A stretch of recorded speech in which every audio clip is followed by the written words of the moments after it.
6 months after first contact, humanity opened its first interstellar outpost. They called it Kepler Station, named after an ancient human scientist who had dreamed of the stars. The station orbited a gas giant in a system 40 light-years from Earth, and it was beautiful, a spinning wheel of metal and glass, glowing with lights against the darkness of space. The crew was mixed. 50 humans and 30 aliens from 12 different species. They worked together, ate together, and slowly learned to understand each other. The aliens were still nervous around the humans, but they were beginning to see that these strange DeathWorlders could be gentle when they wanted to be. Chief Engineer Marcus Webb was one of the humans the aliens liked most.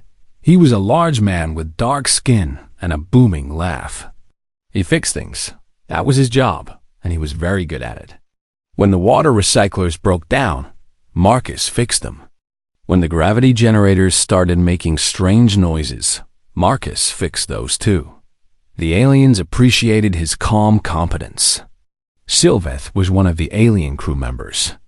She was young for a Valkyrie, barely past her first century, and this was her first posting away from her homeworld. She had been terrified of humans at first, but Marcus had been kind to her. He called her Sil and always made sure she understood the human jokes. Marine Sergeant Diane Kowalski was different. She was a warrior, small and muscular, with short red hair and eyes that seemed to see everything. The aliens were afraid of her. She never laughed, rarely smiled, and moved with the silent grace of a predator. When she walked through the corridors, aliens stepped aside. But Sylveth had noticed something about Sergeant Kowalski. She always ate alone, but she always made sure the alien crew members got their food first. She never spoke much, but when an alien had a problem, she listened carefully and solved it. She was scary, yes, but she was also protective. The incident happened on a Tuesday, Earth time. Kepler Station was passing through a region of space filled with debris, small rocks, and ice left over from the formation of the solar system. The station's shields could handle small impacts, but that day, the debris field was thicker than expected. The first warning came at 03:00 hours. An alarm screamed through the station. Red lights flashed in every corridor. "Hull breach," announced the computer. Section 7. Emergency protocols activated. Marcus was already running before the announcement finished. He reached the engineering bay and started pulling up damage reports. His face went pale. "It's bad," he told Captain Rodriguez over the communicator. "The breach is in the outer ring. Life support is failing in that whole section. We've got maybe 6 hours before. Another impact. Then another." The station shuddered. "Multiple breaches," the computer said. Sections 7, 8, and 12. Meteor shower intensity increasing. Captain Rodriguez, a calm woman who had survived 3 wars, made a quick decision. Seal affected sections. All personnel evacuate to the inner ring. We wait for rescue. This was standard Concord protocol. When a station was damaged, you sealed the dangerous areas and waited for help. Rescue ships would arrive in 6 days. Some systems would fail. Some sections would be lost. But most of the crew would survive. Marcus did not accept this. "Captain," he said, "I can fix this. Give me a team, and I can fix this. The meteor shower is still active, Chief. Any evo would be suicide. I know the risks. But if we don't fix those breaches, we lose 40% of the station. We lose the hydroponics bay. We lose the medical center." He paused. "We lose people." The alien crew members were listening. They did not understand.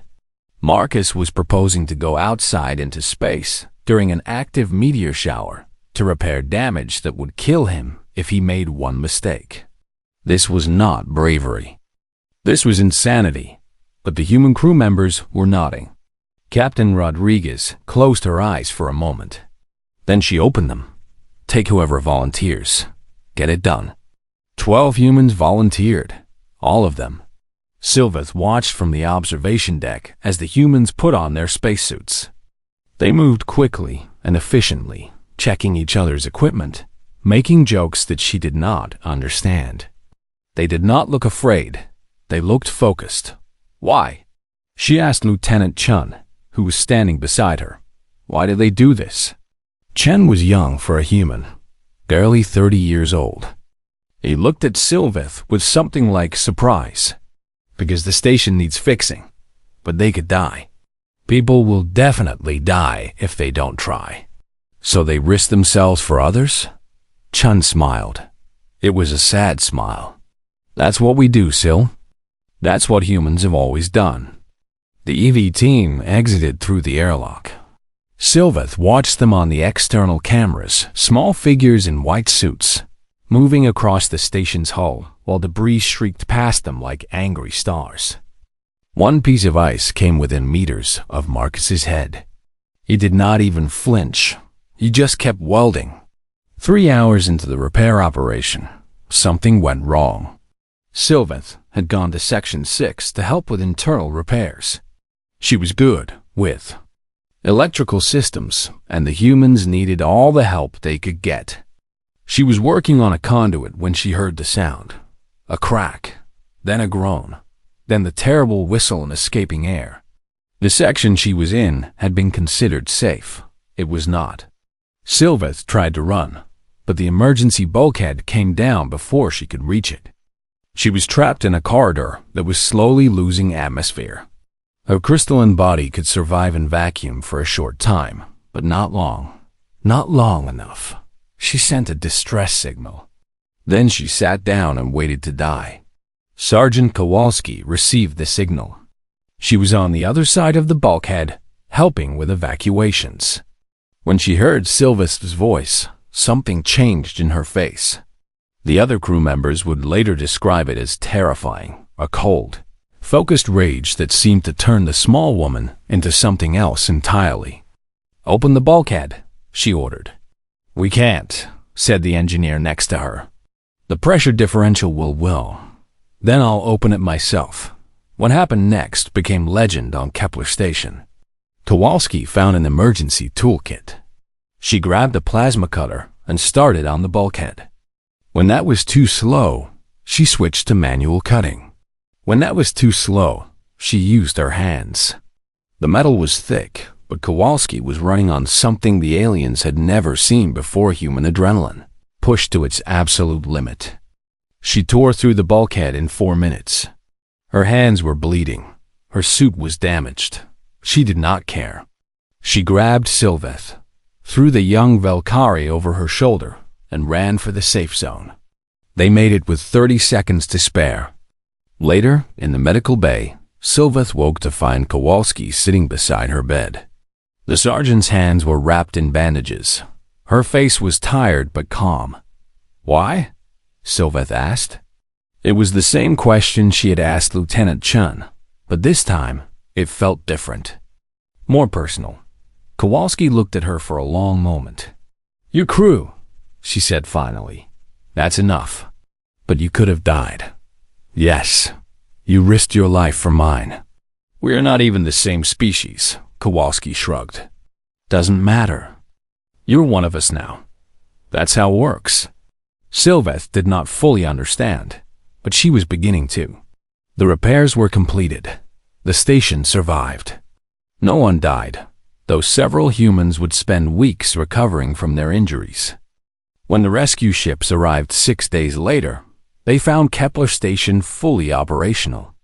The incident report spread across the galactic concord. For the first time, alien crews began requesting human crew members, not despite the danger, but because of how humans responded to it. Because when everything was falling apart, humans ran toward the problem. They did not calculate odds or wait for safer options. They just acted, with a fierce and terrible love for anyone they considered their own. And once you were crew, you were theirs forever. Ambassador Trassen had visited 300 worlds in her long career. She had walked on planets made of ice and planets made of fire. She had breathed air that smelled like flowers and air that smelled like death. But nothing had prepared her for Earth. The ship landed in a place the humans called Geneva. It was a pleasant day by their standards. The sky was blue, the temperature was mild, and small flying creatures moved through the air. Tresson stepped out with her team of 12 Valkyrie diplomats. They were tall beings, almost 8 feet, with skin like living crystal that shifted colors with their emotions. Right now, they all glowed a calm blue. The humans waited for them with wide smiles. They were small creatures, barely reaching Tresson's chest. Their skin came in various shades of brown and pink. They had hair on their heads and strange flat faces with 2 forward-facing eyes. Predator eyes, Tresson noted, but she pushed the thought away. Many species had evolved from predators. "Welcome to Earth," said a human female named Secretary Chun. "We are honored to meet our galactic neighbors." Tresson performed the traditional Valkyrie greeting. "The Galactic Concord sends its warmest wishes. We look forward to bringing humanity into our family of stars." The first day went well. The humans showed them their city, their art, their music. They were a creative species, full of energy and curiosity. Tresson began to relax. This would be an easy integration. Then the problem started. On the second day, one of her junior diplomats, Velshan, walked through a garden. He stopped to examine a yellow and black flying insect. The creature landed on his hand, and Velshan held very still, admiring its fuzzy body. Then the insect pushed something sharp into his crystalline skin. Velshan collapsed immediately. The humans rushed him to a medical facility. Their doctors worked frantically while Tresson demanded answers. A young human doctor tried to explain. "It was a bee sting," she said. It's really not dangerous. I mean, not usually. Not for us." "My diplomat is dying," Tresson said, her skin flashing red with anger. "He's not dying. We gave him medicine. He'll be fine in a few hours." The doctor paused. "Do you not have stinging insects on your world?" "We do not have insects that carry poison." The doctor's face did something strange. Later, Tresson would learn this expression was called concern. On the third day, the delegation attended a formal dinner. The humans had worked hard to prepare food that would be safe for Valkyrie digestion. Tresson appreciated the effort. The meal was pleasant until her aide, Curveth, reached for a small bowl of red sauce. "Wait," a human started to say. Too late.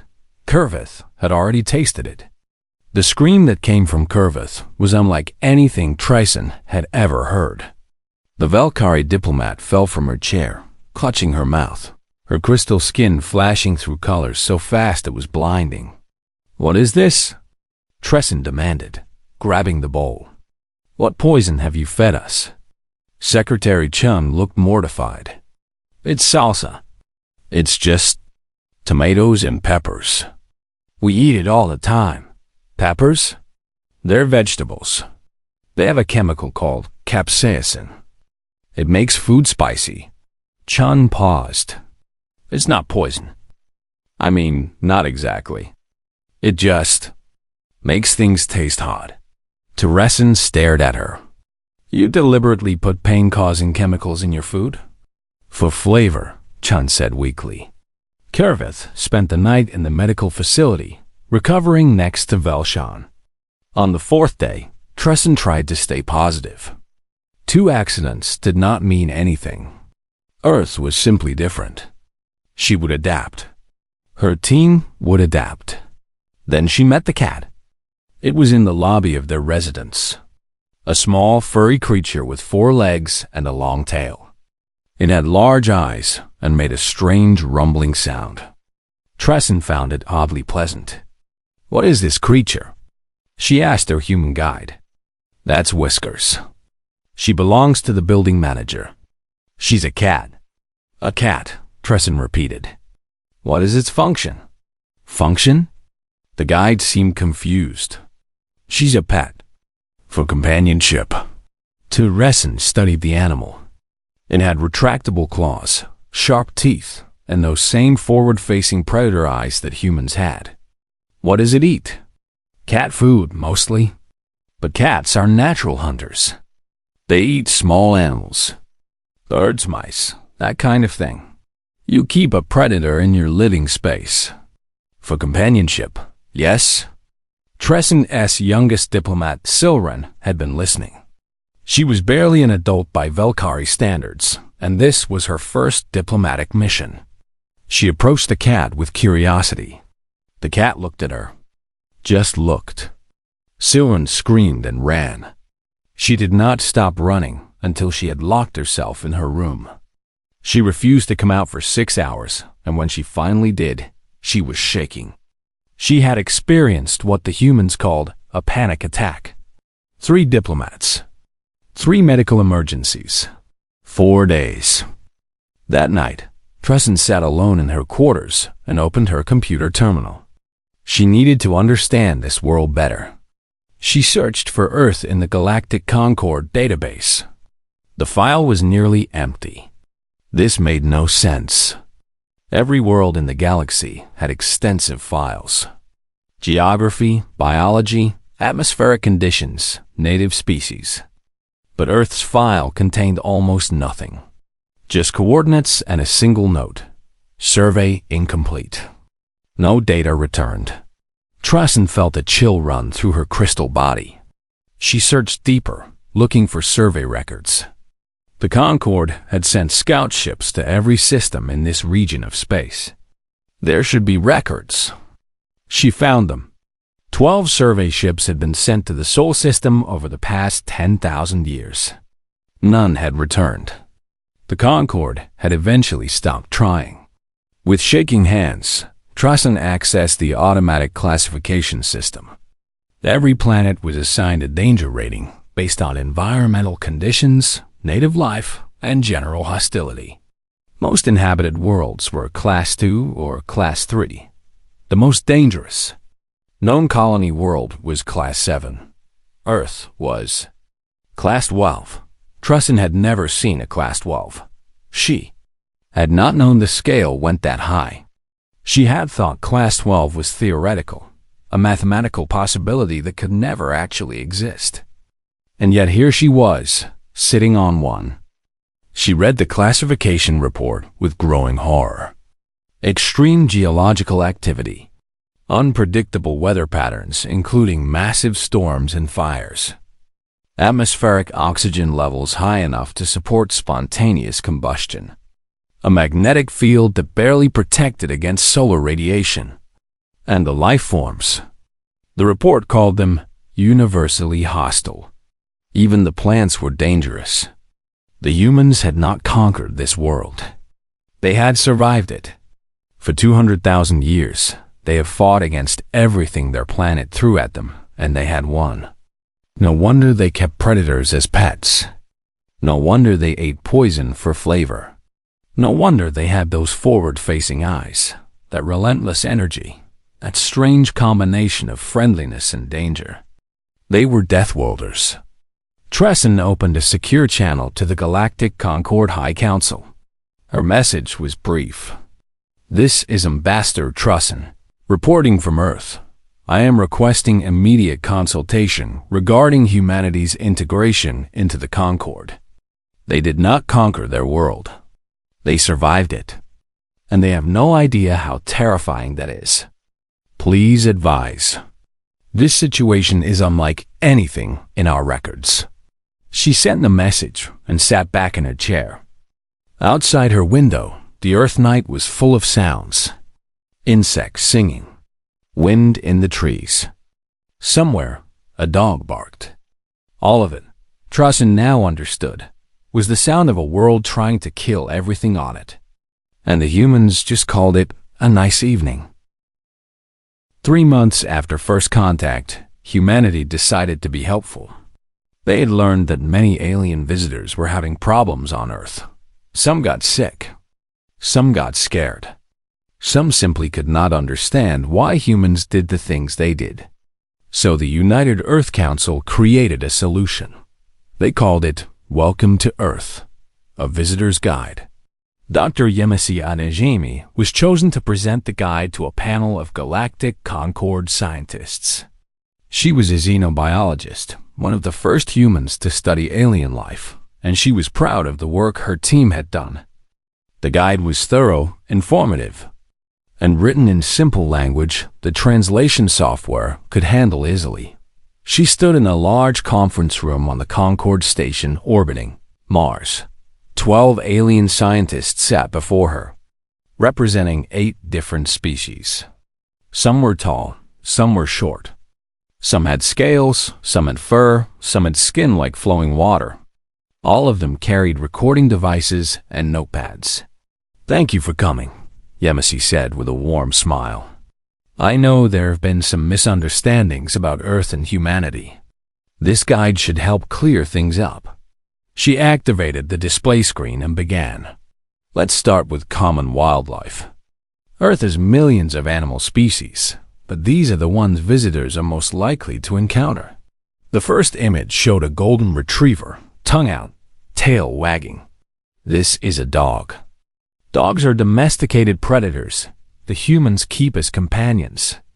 They are generally friendly, but should be approached with caution until a scientist raised her appendage. She was a morph, a small being covered in soft blue feathers. "Excuse me, did you say domesticated predator?" "Yes, dogs are descended from wolves, which are pack hunters. Humans bred them over thousands of years to be companions." "You bred predators? On purpose?" "We bred them to be friendly," Yemisi clarified. The morph made a note. Her feathers had turned pale. Yemisi continued. She showed pictures of cats, explaining that humans kept these small hunters in their homes. She showed horses, explaining that humans sat on top of these large animals and made them run.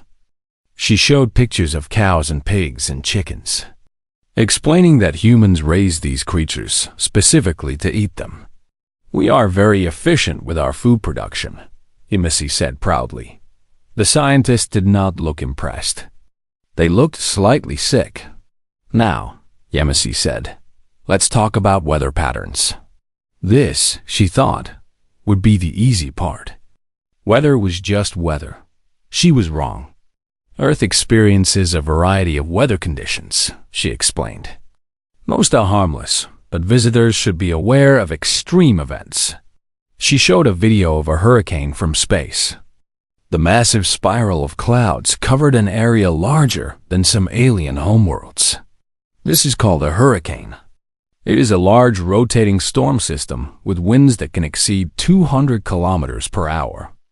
They happen several times a year in certain regions. We have early warning systems, so casualties are usually low. "Usually?" asked a Valkyrie scientist. "Wow, sometimes people don't evacuate in time. Or they try to ride it out." Yemisi shrugged. Humans can be stubborn. She showed videos of tornadoes, explaining that some humans actually chase these spinning columns of destruction for fun. She showed wildfires that burned across entire continents. She showed floods, earthquakes, and volcanic eruptions. "Earth's tectonic plates are very active," she said. "But don't worry.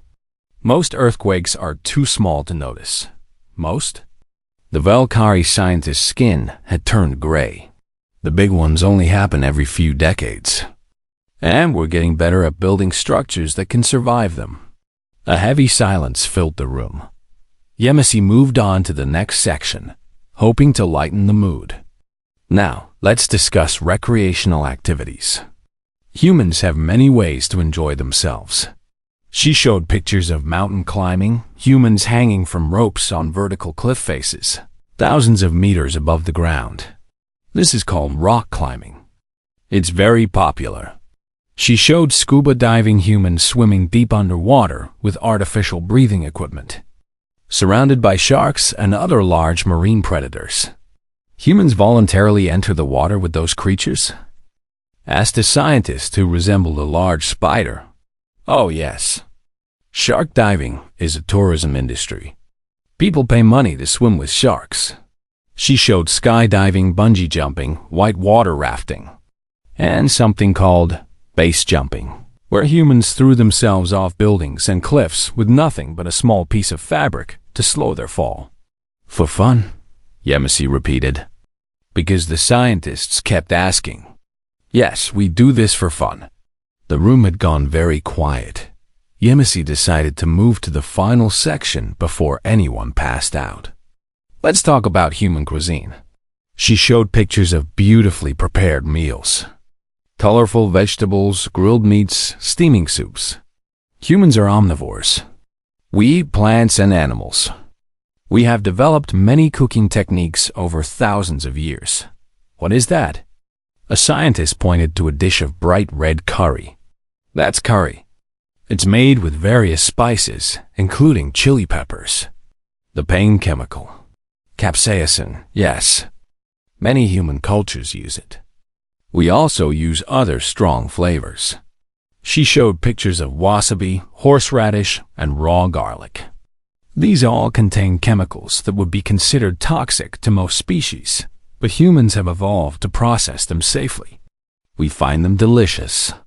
She showed coffee and tea, explaining that humans drank caffeine every day, sometimes multiple times per day. She showed alcohol, explaining that humans deliberately poison themselves for social bonding. She showed a chef using a blowtorch on a dessert. We also set our food on fire, she said, for flavor and texture. No one spoke. The Morris scientist finally raised her feathered appendage again.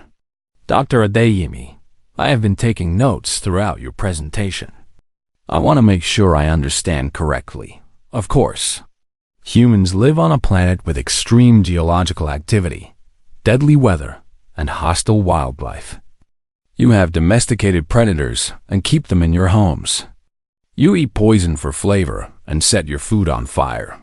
For recreation, you throw yourselves off cliffs and swim with animals that can eat you. Is this accurate?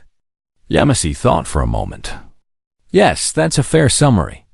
And you consider this normal? Well, yes. It's just life. The Morris looked down at her notes. I have one more question. Your guide has a chapter called Things We Consider Dangerous. It is only 3 pages long. Correct. If everything you have described is normal, what do humans consider dangerous? Yemisi smiled. Nuclear weapons, mostly. Oh, and other humans, under certain circumstances. We can be quite competitive. The Morris scientist slowly closed her notebook. She looked at her colleagues. 2 of them had already left the room. 3 more were requesting immediate medical attention for what they called stress responses. Dr. Adeyemi, the Morris said carefully, I believe the Concord will need some time to review this guide. Perhaps several years. Take all the time you need, Yemisi said cheerfully. And please let us know if you have any questions. We're happy to help. As she left the conference room, she heard one scientist whisper to another, They have no idea. They genuinely have no idea what they are. Yemisi did not understand what they meant. She thought the presentation had gone rather well. After all, she had only covered the basics. She had not even mentioned war yet. That would be in the advanced guide. 1 year after first contact, the Galactic Concord received the message that every species dreaded. Sensors on the outer rim had detected movement. Large movement. Thousands of ships, each one the size of a small moon, moving in perfect formation toward the populated regions of the galaxy. The harvesters had returned. The Concord High Council held an emergency meeting. Representatives from 4,000 species gathered in the Great Chamber on Nexus Prime, their faces showing every shade of fear. Ambassador Tioresin was there, representing the Velkari. Beside her sat the new human ambassador, General Amara Okonkwo, a tall woman with gray hair and eyes that had seen too many battles. We know what must be done, said the council speaker, a massive being that resembled a sentient tree. "We have faced the harvesters before. We will execute the standard response." General Okonkwo raised her hand. "Excuse me, what is the standard response?" The speaker turned to her with something like pity. "The harvesters cannot be stopped. They are machines, older than our oldest civilizations, and their only purpose is to consume. They strip worlds of resources, metal, water, organic matter. They do not negotiate. They do not stop. When they come, we evacuate what we can and sacrifice the outer colonies. It is painful, but it is survival." "How many casualties?" Okonkwo asked. "In the last harvester incursion, 400 years ago, approximately 12 billion sentient beings died." Okonkwo was silent for a moment. Then she asked a question that made the entire chamber go still. "Has anyone ever tried to fight them?" The speaker's bark-like face twisted in confusion. "Fight them?" "General, the harvesters have existed for over 1,000,000 years. They have destroyed civilizations that made our greatest achievements look like children's toys. Fighting them is not possible. Have you tried?" Silence. Tresson watched the human general with growing unease. She had spent a year studying humans, trying to understand them. She thought she had made progress. But the look in Okonkwo's eyes right now was something she had never seen before. "The Concord has never engaged the harvesters in direct combat," the speaker admitted. "The losses would be unacceptable. Our defensive fleets are designed to protect evacuation routes, not to attack." Okonkwo nodded slowly. "I need to make a call." She left the chamber. When she returned 2 hours later, she was carrying a data pad. "Humanity will fight the harvesters," she announced. The chamber erupted. Representatives shouted, screamed, and made sounds that translators could not process. The speaker called for order, but it took several minutes for quiet to return. "General," the speaker said carefully, "humanity has been part of the galactic community for 1 year. You have a total of 60 military vessels. The harvesters have over 10,000. You cannot fight them." Okonkwo smiled. It was not a nice smile. "We have more than 60 vessels," she said. "We have been building since we first learned that the galaxy existed. We did not know what threats were out there, so we prepared for everything." She activated her datapad. A holographic display appeared, showing ship after ship after ship. "Humanity currently has 800 warships, fully armed and ready for combat. We also have 3 million trained soldiers." The chamber was silent. "You built a war fleet," Tresson said slowly, "before you even knew about the harvesters, before you knew about any threat at all." "We built it because we did not know what was out there," Okonkwo said simply. "We come from a world that has tried to kill us every day for 200,000 years. We have learned to be ready." The battle plan that Okonkwo presented was unlike anything the Concord had ever seen. Standard Concord military doctrine focused on defense. Ships stayed far from enemies, used long-range weapons, and retreated when losses became too high. The goal was preservation, not victory. Human military doctrine was different. "We will engage the harvester fleet directly," Okonkwo explained. "While our ships draw their attention, boarding teams will breach their vessels and attack from the inside." "Boarding teams?" The speaker sounded horrified. "You want to put soldiers inside harvester ships?" "Yes. The harvesters are machines. Their ships are filled with automated defenses. Any boarding team would be slaughtered." "Probably," Okonkwo agreed. "That's why we're sending Marines." Tresson had learned about human Marines. They were warriors, trained from youth to fight in the worst conditions imaginable. They fought on land, in water, in space, and in places that would kill most species just by existing. They were, according to human records, the first to fight and the last to leave. The speaker tried to argue. The other representatives tried to argue. Okonkwo listened politely, then ignored them all. "We are not asking for permission," she said. "We are telling you what we are going to do. You can help us or you can stay out of our way. But we will not run. We will not sacrifice 12 billion lives because fighting is hard. That is not who we are." The first engagement happened 3 weeks later. At the edge of a system called Vela-7. Tresson watched from a safe distance aboard a Concorde observation vessel. She had asked to witness the battle. She needed to understand. The Harvester fleet was terrifying. Each ship was a mountain of black metal, covered in weapons and sensors. They moved with mechanical precision, spreading out to surround the human fleet. By all calculations, the humans should have been destroyed in minutes. The humans did not follow the calculations. Their ships did not stay at range. They accelerated directly toward the Harvester vessels, weaving through weapons fire with impossible skill. When they got close enough, they launched boarding pods, small metal capsules filled with Marines. The pods hit the Harvester ships and burned through their hulls. Tresson watched on the sensors as thousands of human life signs appeared inside the enemy vessels. Then the fighting began. The Harvesters had no protocols for close combat. For 1,000,000 years, no one had ever been foolish enough to board their ships. Their internal defenses were automated, efficient, and deadly, but they were designed to stop infiltration, not to fight a war. The human Marines were fighting a war. Tresson watched as Marine units moved through Harvester corridors, destroying everything in their path. They used explosives to breach doors, flame weapons to clear rooms, and their own bodies to block enemy fire when their comrades needed to advance.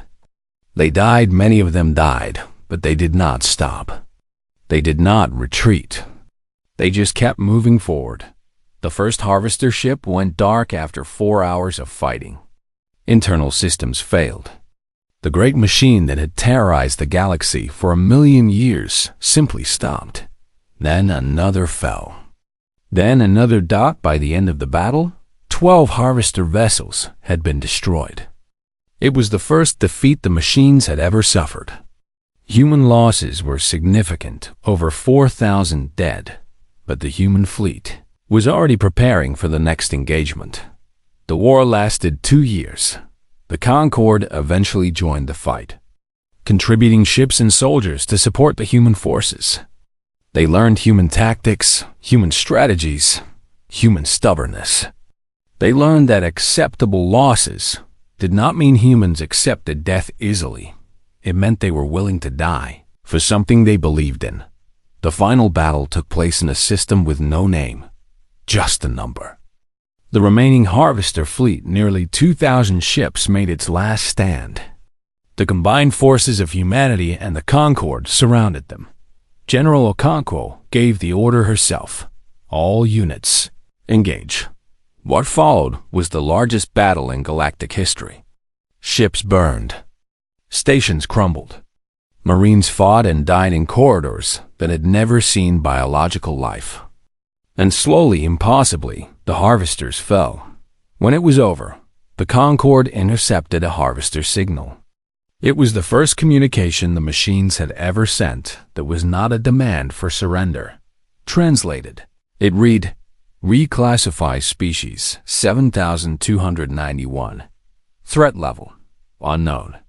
Recommend avoidance." The machines that had terrorized the galaxy for 1,000,000 years had learned something new. They had learned fear, and they had learned it from humanity.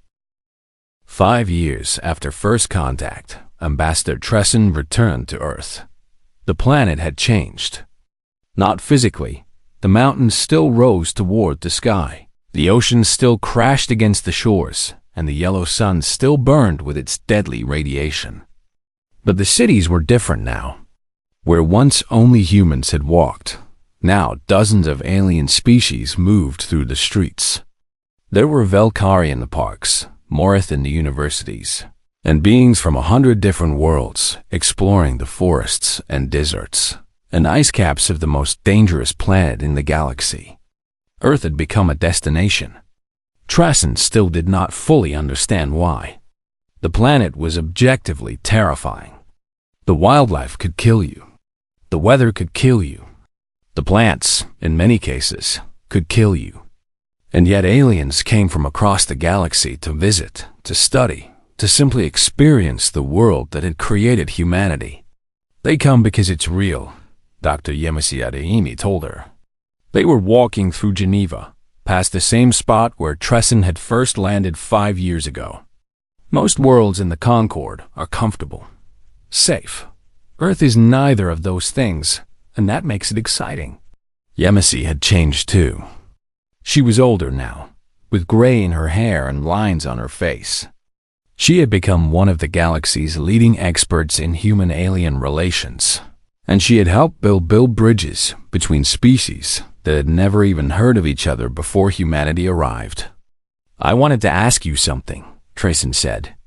"I have wanted to ask for 5 years, but I was never sure how. Ask, what was it really like? First contact, from your perspective. When we landed here, when you first realized what we were, how did that feel?" Yemisi was quiet for a long moment. They walked past a group of children playing in a fountain. Some were human, some were not.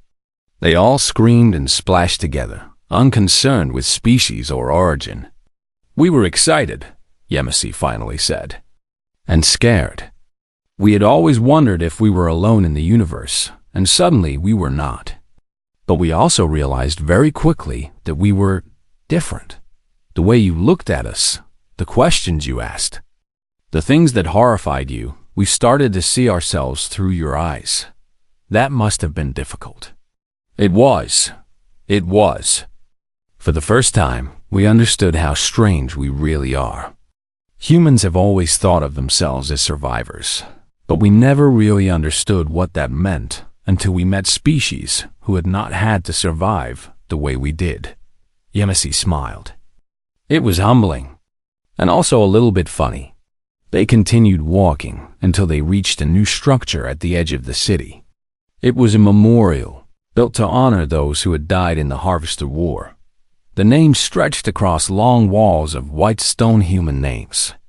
Valkyrie names, Morth names, names from species Tresson had never heard of. All of them had fought together. All of them had died together. 400,000 names, Yemisi said softly. Soldiers, engineers, medics, volunteers. Every species in the Concorde contributed, and humans led the charge. Tresson looked at the names. She remembered the war. She remembered watching human Marines board harvester ships, knowing they would probably die, doing it anyway. She remembered the terror and the awe and the strange, fierce pride she had felt watching these impossible beings fight for a galaxy that had almost voted to quarantine them. "I need to tell you something," Tresson said. "Something I have never told any human." Yemisi turned to her, waiting. "When we first made contact, the Concorde nearly voted to seal the Sol system permanently. Humanity would never have been allowed to leave Earth. You would never have known why." Yemisi did not seem surprised. "We suspected something like that. You were too dangerous, too unpredictable. We had never seen a species like you, and we did not know what you might do." Some council members argued that humanity would destroy us, not intentionally, but simply by being what you are. A DeathWorld species, unleashed on a peaceful galaxy. What changed the vote? Tresson thought back to that day in the council chamber, when the debate had raged for hours. She thought about the fear in the room, the ancient instincts telling every species to run from the predators that had somehow built starships. "I did," she said. "I told them about Sergeant Kowalski." Yemisi's eyes widened. "The Marine from Kepler Station?" "Yes, I told them how she tore through a bulkhead with her bare hands to save Sylveth. I told them about the human doctors who worked for days without sleep to develop medicines safe for alien biologies. I told them about your engineers, your teachers, your scientists, all the humans who saw aliens not as threats or opportunities, but as people, as crew. Tressen's crystalline skin shifted through colors as she spoke, reflecting emotions that had no words in any language. Your world made you survivors, she said. It made you dangerous and fierce and terrifying. But you chose what to do with that. You could have conquered. You could have destroyed. Instead, you protect. You teach. You heal. She paused. That is what changed the vote. Not your power, but your choice. They stood in silence for a moment. Two beings from different worlds, standing on the soil of a planet that should have killed everything on it, but instead had created something beautiful. A ceremony was held that evening. Representatives from every species in the Concord gathered to unveil a new monument, a statue depicting human and alien hands clasped together, reaching toward the stars. Below it, a plaque had been installed. Tressen had helped write the words. General Okonkwo read them aloud to the assembled crowd. Dear visitors from the stars, welcome to Earth. We know we are a lot. We know our world is dangerous, our history is bloody, and our instincts are terrifying. But everything we are, everything our world made us, is yours now.